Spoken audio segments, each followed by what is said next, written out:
নমস্কার বন্ধুরা, welcome back to my channel stage with Joyee. তো আমি আপনাদের জয়ী চলে এসেছি আরও একটি নতুন ভিডিও নিয়ে। আজকের ভিডিওটি কিন্তু খুবই গুরুত্বপূর্ণ হতে চলেছে। আগের ভিডিওতে কিন্তু আমি আপনাদেরকে 40 সাইজ ব্রা কাট ব্লাউজ কাটিং করে দেখিয়ে দিয়েছি, A to Z সমস্তটা কিন্তু ওখানে ধরে ধরে দেখিয়ে দিয়েছি। তো যারা ভিডিওটি এখনও দেখেনি, ভিডিওটি কিন্তু আমি আপলোড করে দিয়েছি, আমার চ্যানেলে রয়েছে, আর আমি ডেসক্রিপশানে লিঙ্ক দিয়ে দেবো, অবশ্যই একবার দেখে নেবেন। তো আজকের ভিডিওতে আমি আপনাদেরকে ব্রা কাট ব্লাউজের সেলাইয়ের A to Z সমস্তটা কিন্তু দেখিয়ে দেবো। সমস্তটা কিন্তু আমি ধাপে ধাপে আপনাদেরকে দেখিয়ে দেবো কিভাবে খাপটা তৈরি করবেন, কিভাবে গলাপট্টি বসাবেন, পিছনে একটা খুব সুন্দর আমি ডিজাইন করেছি সেটা কিভাবে করবেন, মানে কিভাবে করবে পারফেক্ট ফিনিশিং হয়, ফিনিশিং সহ কিন্তু সমস্ত সেলাই দেখিয়ে দেবো। হুক পট্টি, হুকের ঘরের পট্টি সমস্তটা কিন্তু আমি এখানে দেখিয়ে দেবো। তো ভিডিওটা কিন্তু একদমই স্কিপ করবেন না, শেষ পর্যন্ত দেখতে থাকুন। তো নতুনদের জন্য কিন্তু খুবই হেল্পফুল হতে চলেছে। আমি আপনাদের গ্যারান্টি দিচ্ছি, আপনারা কিন্তু সমস্তটা কিন্তু এই ভিডিওটি দেখার পর সমস্তটা কিন্তু জেনে যাবেন। তো আপনাদের সেলাই করতে যাদের প্রবলেম হয়, তো ভিডিওটি দেখার পর আপনাদের কিন্তু আর প্রবলেম হবে না আশা করছি। তো ভিডিওতে কিন্তু শেষ পর্যন্ত অবশ্যই দেখুন। তো ভিডিওটি কেমন লাগলো অবশ্যই কমেন্টে জানাবেন। তো চলুন ভিডিওটি শুরু করা যাক। তো দেখুন, এখানে ব্লাউজের সমস্ত পার্টগুলো আমি নিয়ে নিয়েছি। প্রথমে আমি আপনাদেরকে একটা সাইড সেলাই করে দেখাবো। তো একই নিয়মে আপনারা দুদিকের সাইডটাই কমপ্লিট করে নিতে পারবেন। তো প্রথমে খাপের ওপরের অংশ, খাপের নিচের অংশ নিয়ে নিয়েছি। তো এখানে দেখুন ভালো করে, যে দিকটা আমাদের সরু দিক রয়েছে, মানে একদিকটা দেখবেন ছোট দিক রয়েছে, এই ছোটো দিকটা সবসময় এই যে খাপের ওপরের অংশটা আছে এদিকে, যেদিকে মানে সমান দিকটা আছে সেদিকের সাথে থাকবে, আর বড় দিকটায় যে রাউন্ড শেপ আছে এদিকের সাথে থাকবে, আর যে দিকটা মানে শেপ থাকবে সেটাই গোল শেপের সাথেই জয়েন্ট হবে। তো এইভাবে আপনারা মানে একটার সাথে আরেকটা মানে এরমভাবে মিলিয়ে নেবেন। এবার আমি খাপের নিচের অংশে টেকিংটা দিতে হবে, তার জন্য এখানে আমি 1 ইঞ্চির টেকিং নিয়েছিলাম। আমি তো কাটিং করার সময় আপনাদেরকে দেখিয়েছি। তো এখানে 1 ইঞ্চির টেকিংয়ে মানে 1 ইঞ্চিতে দাগ দিয়ে একদম ওপরের লাইনের সাথে কোনাকুনি মিলিয়ে দিয়েছি। এবার এটা যেমনটা দাগ দিয়েছি দাগ ধরেই কিন্তু এখানে ডবল করে সেলাইটা করে নেব। নিলেই কিন্তু আমাদের নিচের পাতের টেকিংটা দেওয়া কমপ্লিট হয়ে গেল। তো দেখুন এখানে হয়ে গেছে। এবার আমরা খাপের ওপরের অংশের সাথে এটা জয়েন করে নেব। তো সোজা দিকের ওপর সোজা দিকটা রাখবো, আর যেদিকে সমান দিক থাকবে মানে যে স্ট্রেট মিলিয়েছিলাম ওদিক থেকেই কিন্তু আমাদের জয়েনটা করতে হবে। আপনারা কিন্তু রাউন্ড এই দিক থেকেই করবেন, তো সুবিধা হয়।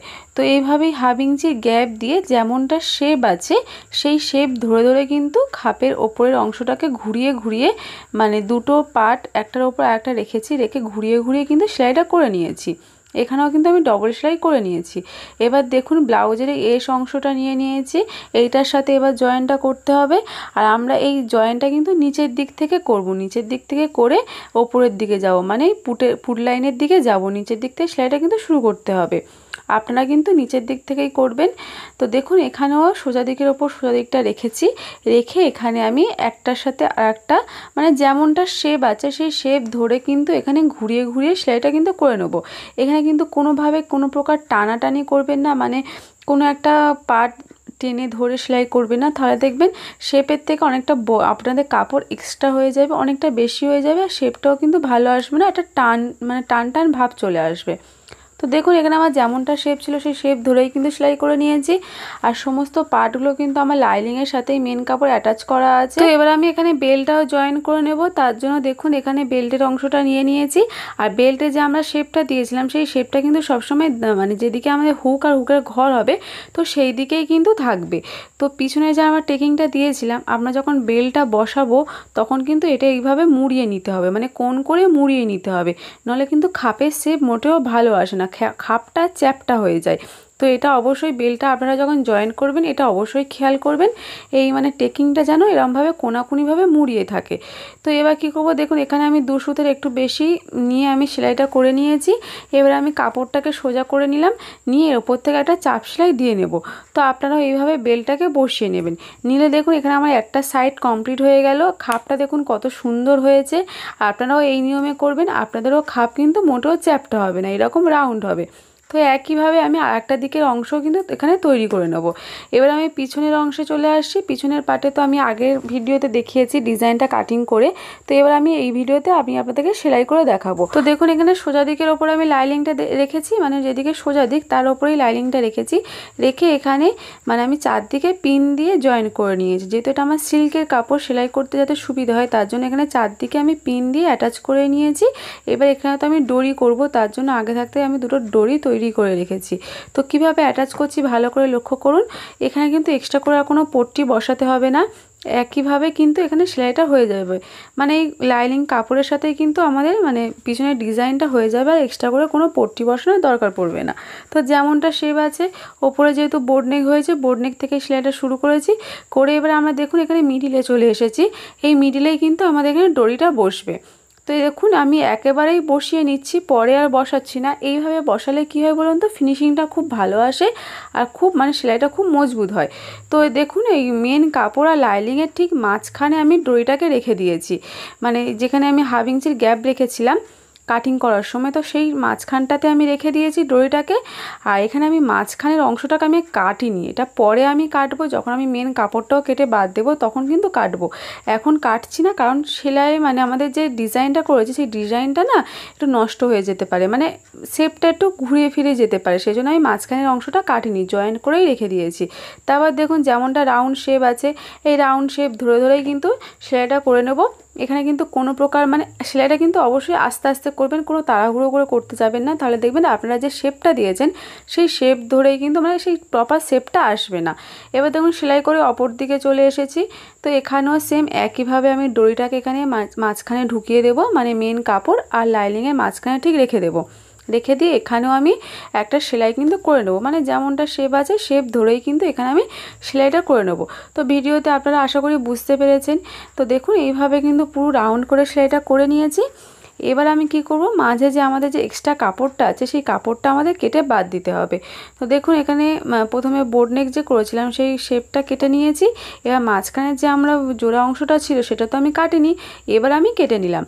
কেটে নিলে এইভাবে আপনারাও করবেন, দেখবেন আপনারা যেমনটা ঠিক শেপ দিয়েছেন না ঠিকভাবে হয়। নাহলে কি হয়, মাঝে মাঝে সিল্কের কাপড়ে না সেলাই করতে গিয়ে মানে কাপড় সরে যায়, মানে লাইনিং কাপড় আর মেন কাপড় সরে গিয়ে না শেপটা একটু মানে অন্যরকম হয়ে যায়।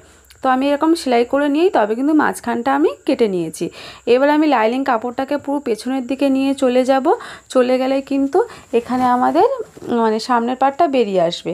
তার আগে দেখুন এখানে আমি যেমনটা শেপ আছে এই শেপে যে আমরা 2 সুত গ্যাপ দিয়ে যে সেলাইটা করেছিলাম, এই সেলাই আমি একটু গ্যাপ দিয়ে দিয়ে কাঁচি দিয়ে কাট লাগিয়ে নিয়েছি। কাট লাগিয়ে নিলে কি হয়, লাইনিং কাপড়টা খুব সহজে পিছনের দিকে চলে যায় আর কোনো কোঁচ পড়ে না বা কোনো ভাঁজ পড়ে না।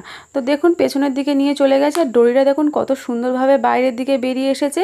এইভাবে আপনারাও করবেন, ফিনিশিং খুব ভালো হবে আর খুব মজবুত হবে, মানে ডরি ব্লাউজ থেকে ছিঁড়ে যাবে না। তো দেখুন লাইনিং কাপড়টা পিছনের দিকে নিয়ে চলে গেছে। এবার যেমনটা শেপ আছে এই শেপ ধরে ধরে কিন্তু একটা করে চাপ সেলাই দিয়ে নিতে হবে। চাপ সেলাই দিয়ে নিলে কাপড়টা কিন্তু খুব ভালোভাবে বসে যাবে। আপনারাও এইভাবে করবেন, তাহলে আপনাদের আর এক্সট্রা করে পট্টি বলুন বা বক্রম পেপার পেস্টিং আর কিছুই কিন্তু বসাতে হবে না। এইভাবেই কিন্তু হয়ে যাবে, একেবারে লাইনিংয়ের সাথেই আপনারা মানে ব্লাউজের ডিজাইন করে নিতে পারবেন। এক্সট্রা করে আর আপনাদের আর মানে কিছু ব্যবহার করতে হবে না। তো এখানেও যেমনটা ঠিক মানে আমরা ডিজাইনটা করেছিলাম, এখানে আমি রাউন্ড করেছি, আপনারা আপনাদের পছন্দ মতন করে নিতে পারেন, কোনো অসুবিধে নেই। এবার আমি সামনের অংশে পট্টিটা বসিয়ে নেব। তো এখানে দেখুন আমি একটা তিরছা পট্টি কেটে নিয়েছি। তিরছা পট্টি কেটে নিয়ে সোজা দিকের ওপর সোজা দিকটা রেখেছি, সোজা দিক থেকে পট্টিটা বসিয়ে আমি পেছনের দিকে নিয়ে যাব। তো এখানে আমি 2 সুত গ্যাপ দিয়ে পট্টিটাকে সেলাই করে নিচ্ছি, নিয়ে এখানেও আমি কিছুটা গ্যাপ দিয়ে দিয়ে কাটিং করে নেব। তো দেখুন এখানে আমি কাঁচি দিয়ে কিছুটা গ্যাপ দিয়ে দিয়ে কাটিং করে নিচ্ছি। এরপর পট্টির কাপড়টাকে সোজা করব, মানে সোজা করে রাখবো, রেখে এর ওপর থেকে একটা চাপ সেলাই দিয়ে নেব। চাপ সেলাইটা দিয়ে নিলে কি হবে, আমরা যখন পট্টির কাপড়টা পিছনের দিকে নিয়ে যাব তখন খুব মানে ভালোভাবে পিছনের দিকে চলে যাবে, একদম কিন্তু পট্টির কাপড়টা সামনের দিকে দেখা যাবে না। তো দেখুন এখানে আমার চাপ সেলাইটা দেওয়া হয়ে গেছে। তো দেখুন এখানে চাপ সেলাইটা কত সুন্দরভাবে হয়েছে, আপনারা এরকম দিয়ে নেবেন। এবার যে এক্সট্রা কাপড়টা আছে সেটাকে এরকম দুভাজে ভাঁজ করে নেবো, মানে ডবল ফোল্ড করে নেব। নিলে দেখুন সামনে থেকে আর পট্টির কাপড়টা দেখা যাচ্ছে না। এবার পট্টির কাপড়টাকে পুরো পিছনের দিকে নিয়ে গিয়ে এর ওপর থেকে আমি একটা মেশিনের সেলাই দিয়ে দিচ্ছি। আপনারা চাইলে হাতে হেম সেলাই যেমন করে তো হাতে হেম সেলাইও করে দিতে পারেন, তাতে কোনো অসুবিধে নেই, আরও বরঞ্চ ভালো লাগে দেখতে হাতে হেম সেলাই করলে। তো এখানে আমার সময় কম ছিল, ওই জন্য আমি মেশিনে সেলাইটা করে নিচ্ছি। তো দেখুন কত সুন্দরভাবে ফিনিশিং হয়েছে। যেহেতু এটা সিল্কের কাপড় একটু কুচকে কুচকে আছে, অসুবিধার কিছু নেই, আমি পরে যখন ইস্ত্রি করব তখন এটা ঠিক হয়ে যাবে। তো দেখুন আমার একদিকে মানে বসানো হয়ে গেছে পট্টি, এইভাবে আমি দুদিকের পট্টিটাকে বসিয়ে নেব। তো তো দুদিকের পট্টি বসানো হয়ে গেছে। এবার আমি এখানে হুক আর হুকের ঘরের জন্য পট্টিটাকে বসিয়ে নেব। তো দেখুন এখানে দুদিকের অংশটাকে আমি পাশাপাশি রেখেছি। আর আপনাদের যদি এরকম এক্সট্রা কোনো কাপড় থাকে বা অসমান মানে হয়ে থাকে তাহলে আপনারা কেটে সমান করে নেবেন, তাহলে পট্টিটা বসাতে সুবিধা হয়। তো এখানে এবার ভালো করে লক্ষ্য করুন, মানে দুটো সাইডের ওপর আমরা দুটো হাত রেখেছি। তো যে সাইডের ওপর আমার বাঁ হাতটা আছে সেদিকে কিন্তু আমাদের হুক বসার জন্য পট্টি বসবে, আর যে সাইডে আমার ডান হাতটা আছে সেদিকে কিন্তু হুকের ঘর হবে। তো এটা অবশ্যই খেয়াল করবেন হুকের পট্টি বসানোর সময়, নইলে কিন্তু মানে উল্টো পাল্টা হয়ে যেতে পারে। তো এখানে পট্টির লম্বাটা নিয়েছি, মানে যে কাপড়ে বসাচ্ছি তার থেকে বেশি নিতে হবে, আর চওড়াটা এখানে আমি 2 ইঞ্চি রেখেছি।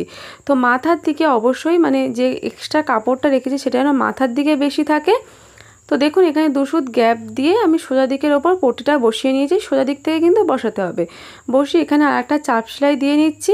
চাপ সেলাইটা দেওয়া হয়ে গেলে এবার যে এক্সট্রা কাপড়টা আছে সেটাকে প্রথমে একবার ভাঁজ করলাম, করে এখানে আরেকটা ভাঁজ করে নিলেই কিন্তু এখানে আমাদের হুকের পট্টির জন্য কিন্তু মানে হুক যে বসবে তার কিন্তু পট্টিটা আমাদের এখানে রেডি হয়ে গেল। আর মাথার দিকে যে এক্সট্রা কাপড়টা আছে সেটা কিন্তু এরকম ভাঁজ করে ভিতরের দিকে ঢুকিয়ে দিতে হবে, দিলেই তবে কিন্তু ফিনিশিংটা হবে, আর তবে কিন্তু দেখতে ভালো লাগে। এই জন্য কিন্তু আমি বেশি রাখতে বলেছিলাম, নাহলে কিন্তু ওই খোলা অংশ থাকলে না ওখান থেকে সুতো ওঠে, বাজে লাগে দেখতে। তো আপনারা এরকম বেশি নিয়ে নেবেন একটু কাপড়, মাথার দিকে এরকম মুড়িয়ে সেলাই করে নেবেন। তো যেভাবে আমি এখানে 2 ভাঁজ করে মুড়ে নিয়েছি, এবার এর ওপর থেকে আমি একটা সেলাই চালিয়ে নিলেই কিন্তু দেখুন খুব সহজেই কিন্তু এখানে আমাদের হুক পট্টিটা রেডি হয়ে গেল। এবারে আপনারা আপনাদের পছন্দ মতন এখানে হুকটা বসিয়ে নেবেন। এবার আমি আপনাদের হুকের ঘরের পট্টিটা বসিয়ে দেখাবো। খুব সহজ নিয়মেই দেখাচ্ছি, আপনারা একটু ভালো করে দেখুন তাহলেই বুঝতে পারবেন। তো এটা হুকের যে পট্টি হয় মানে হুকের ঘরের যে পট্টি হয় সেটা কিন্তু পেছনের দিক থেকে বসাতে হয়। তো দেখুন এই পট্টির কাপড়টাকে পিছনের দিকে প্রথমে রেখে দেব, আর এর লম্বাটা অবশ্যই বেশি নিতে হবে। চওড়াটা এখানে আমি 2.5 ইঞ্চি নিয়ে নিয়েছি। এবার পিছনের দিকে রেখে দিয়েছি। পিছনের দিকে রেখে এবার ধার বরাবর আমরা 2 সুত গ্যাপ দিয়ে সেলাইটা করে নেব। আর এই ওপরের অংশে কিন্তু মানে বেশি রাখতে হবে, ওখানে কিন্তু আমাদের মুড়িয়ে সেলাই করতে হবে, তার জন্য মাথার দিকের অংশে আমরা একটু বেশি করে রেখেছি। এবারে 2 সুত গ্যাপ দিয়ে সেলাইটা করে নিয়ে এবার পেছন দিক থেকে কাপড়টাকে আমরা সামনের দিকে নিয়ে আসব। নিয়ে সেই ধারে যে খোলা অংশটা রয়েছে এটাকে প্রথমে 2 সুত মুড়ে নেব। 2 সুত মুড়ে যে সেলাইটা করে গেছি সেই সেলাইয়ের ওপর তুলে দিয়েছি। এবার ওপরে যে এক্সট্রা অংশটা আছে এখানে আমার কাপড়টা মনে হচ্ছে যে অনেকটা বেশি আছে, সেজন্য আমি একটু কেটে বাদ দিয়ে নিলাম। একদম সামান্য রাখলেই হবে, খুব বেশি রাখার দরকার নেই, যাতে মোড়ানো যায় সেরকমই রাখলে হবে। তো মাথার দিকের অংশটাকে মুড়িয়ে নিলাম, দেখুন কত সুন্দরভাবে মুড়িয়ে যে সেলাইটা করে গেছিলাম সেই সেলাইটার ওপর রেখে দিয়ে এখানে দেখুন আমি সেলাইটা করে নিচ্ছি। আর মাথার দিকের অংশটা যেন খেয়াল রাখবেন যেন না খোলা না থাকে, তাহলে কিন্তু ওখান থেকে সুতো উঠবে, বাজে লাগবে। তো এইভাবে পট্টির কাপড়টাকে মুড়িয়ে সেলাই করে নেবেন, তাহলে আপনাদের হুকের যে ঘর হবে তার পট্টিটাও কিন্তু রেডি হয়ে যাবে। তো খুবই সহজ, আপনারা একটু ভালো করে দেখলে বুঝতে পারবেন। তো যারা নতুন তারা কয়েকবার ট্রাই করলে এই জিনিসটা বুঝে যাবেন। নতুন একটু সমস্যা হয়, আমারও হতো, মানে কোন দিকে হুকের ঘর করব, কোন দিকে হুক পট্টি বসাবো, এটা আস্তে আস্তে প্র্যাকটিস করতে করতে আপনারা বুঝে যাবেন। তো দেখুন এইভাবে হয়ে গেছে, কত সুন্দর হয়েছে। দুটোই কিন্তু সমান হয়েছে, মানে ছোট বড় কিন্তু হয়নি, দুটোই দেখুন এখানে এক মাপের হয়েছে। আর মাথার দিকে দেখুন একদম কিন্তু মানে পারফেক্ট ফিনিশিং হয়েছে, কোনো কিন্তু পট্টির কাপড় দেখা যাচ্ছে এরকম কিন্তু নয়। এবার আমি এখানে দেখুন সামনের অংশের সাথে পেছনের পার্টটাকে জুড়ে নেব। তো এখানে দেখুন আমি একটা অন্য নিয়মে জুড়বো, যাতে আমরা নর্মালি কি করি সোজা দিকের ওপর সোজা দিকটা রেখে সেলাইটা করে নিলে কি হয় কিছুদিন পরে মানে ফিনিশিংটা কিন্তু খুব একটা ভালো আসে না, আর ওই জায়গাটা কিছুদিন পর থেকে না সেলাইটা একটু আলগা হয়ে যায়, আর ফিনিশিং কিন্তু খুবই ভালো হয় না। তো আমি একটা নতুন নিয়মে বলে দিচ্ছি, সেটা কিভাবে করছি ভালো করে দেখুন। তো দেখুন সবার প্রথমে পেছনের অংশের মেন কাপড় আর লাইনিংটাকে দুটোকে আলাদা করে নিয়েছি। আলাদা করে নিয়ে এবার সামনের পার্টটাকে আমরা পেছনের পার্টের সঙ্গে রেখে দেব, মানে মেন কাপড়ের ওপর রেখে দেব। মেন কাপড়ের ওপর রেখে দিয়ে এখানে সমান করে ধরে নিয়ে এখানে 1/2 ইঞ্চির গ্যাপ দিয়ে কিন্তু সেলাইটা করে নিতে হবে। আর এখানে দেখুন পেছনের পার্টের অংশে মেন কাপড় আর লাইনিংটা কিন্তু আলাদা আছে। তো এই দুটো আলাদা করে নিয়ে এখানে 1/2 ইঞ্চির গ্যাপ দিয়ে সেলাইটা করে নিলাম। এবার পেছনের অংশের লাইনিং কাপড়টা সামনের দিকে নিয়ে এসে সামনের দিকে লাইনিংয়ের ওপর রেখে দেবো। তো ভালো করে আমরা হাতের দিকে লক্ষ্য করুন, তাহলেই বুঝতে পারবেন। হাতে মানে সামনের দিকে লাইনিংয়ের ওপর রেখে দিয়েছি। রেখে এখানে যে সেলাইটা করে গেছিলাম 1/2 ইঞ্চি গ্যাপ দিয়ে সেই সেলাইয়ের ওপর থেকে আরেকবার এখানে সেলাইটা করে নেব। নিলেই কিন্তু এখানে হয়ে গেল, আর কিছু করার নেই। এবার এখানে কি করব, সিম্পলভাবে এটাকে উল্টে দেব, মানে লাইনিং কাপড়টা পিছনের দিকে করে দেবো। দিলেই দেখবেন কত সুন্দরভাবে এখানে ফিনিশিংটা হয়। আপনারাও কিন্তু এইভাবে একবার করে দেখবেন, ফিনিশিং খুব সুন্দর হয় আর খুব মজবুতভাবে কিন্তু এটা তৈরি হয়ে যায়। তো আপনারাও কিন্তু একবার হলেও ট্রাই করে দেখবেন, খুব সুন্দর কিন্তু হয়। এবার আমি এখানে হাতাটা জয়েন করে নেবো। তো প্রথমে দেখুন হাতাটাকে আমি লাইনিংয়ের সাথে অ্যাটাচ করিয়ে নিয়েছি। নিয়ে এবার আমি এখানে মেন কাপড়ের সাথে, মানে আমরা যে বডির অংশের সাথে এবার হাতাটাকে আমরা জয়েন করে নেবো। তার জন্য এখানে প্রথমে আমরা যে তালপাটটা কাটিং করেছিলাম সেটা প্রথমে এখানে চিহ্নিত করে নেবো, মানে কোন দিকে আমরা তালপাটটা কাটিং করেছিলাম। তো এখানে দেখুন তালপাটের অংশটাকে এখানে আমি দাগ দিয়ে নিচ্ছি, আর যাতে আপনাদের বুঝতে সুবিধা হয়। এবার দেখুন এখানে সামনের অংশেই তো তালপাটটা বসে, তো সোজা দিকের ওপর সোজা দিকটা রেখেছি। রেখে এখানে প্রথমে হাতাটাকে আমি মাঝখান থেকে ভাঁজ করে নিচ্ছি, নিয়ে এখানে দাগ দিয়ে নিচ্ছি যাতে আমাদের সেলাই করার সময় সুবিধা হয়। তো পুর লাইনে যেখানে জয়েন করেছি সেই জয়েনের অংশের ওপরেই এই মিডিলটাকে আমরা রেখে দেবো। মিডিল টু মিডিল ভালো করে এখানে ধরে নেব। ধরে নিয়ে আর যেদিকে আমরা তালপাটটা কেটেছিলাম সেই অংশটা কিন্তু সবসময় সামনের দিকে থাকে, এটা অবশ্যই খেয়াল করবেন। তো এবার যেমনটা শেপ আছে শেপ ধরে ধরে ঘুরিয়ে ঘুরিয়ে কিন্তু একদম আমি এখানে 1/2 ইঞ্চির গ্যাপ দিয়ে সেলাইটা করে নেব। এখানে কিন্তু কোনো কাপড় টানবেন না, নর্মালি মানে যেমনটা শেপ আছে একটার ওপর আরেকটা রাখবেন, রেখে সেলাইটা করে নেবেন। আমি এখানে সেলাইটা মাঝখান থেকে শুরু করেছি। মাঝখান থেকে শুরু করে প্রথমে সামনের দিকে দেখুন সেলাইটা আমি শেষ করলাম। এখানে দেখুন কত সুন্দরভাবে সেলাইটা শেষ হয়েছে, একটু কাপড় কিন্তু কম বেশি হয়নি। আর এবার আবার মাঝখানে চলে এসেছি, মাঝখান থেকে এবার পিছনের দিকে মানে পিছনের অংশে সেলাইটা এবার করে নেব। নিলে কিন্তু আমার হাতাটা জয়েন করা হয়ে গেল। এবার আমি এর ওপর থেকে ডবল সেলাই করে নেব। নিলে দেখুন কত সুন্দরভাবে এখানে আমার হাতাটা ফিটিংস হয়ে গেছে, কোনো কিন্তু ভাঁজ পড়েনি বা কোনো কাপড় কুঁচকে যায়নি। আমি কিন্তু হাতা সবসময় এইভাবেই বসাই, আর আমার কিন্তু ফিনিশিং খুব ভালো হয়। তো এবার আমি সামনের অংশের সাথে পেছনের অংশটাকে এবার জয়েন করে নেবো। তার জন্য ওই ব্লাউজের কাপড়টাকে মানে উল্টো দিক থেকে প্রথমে জয়েন করব।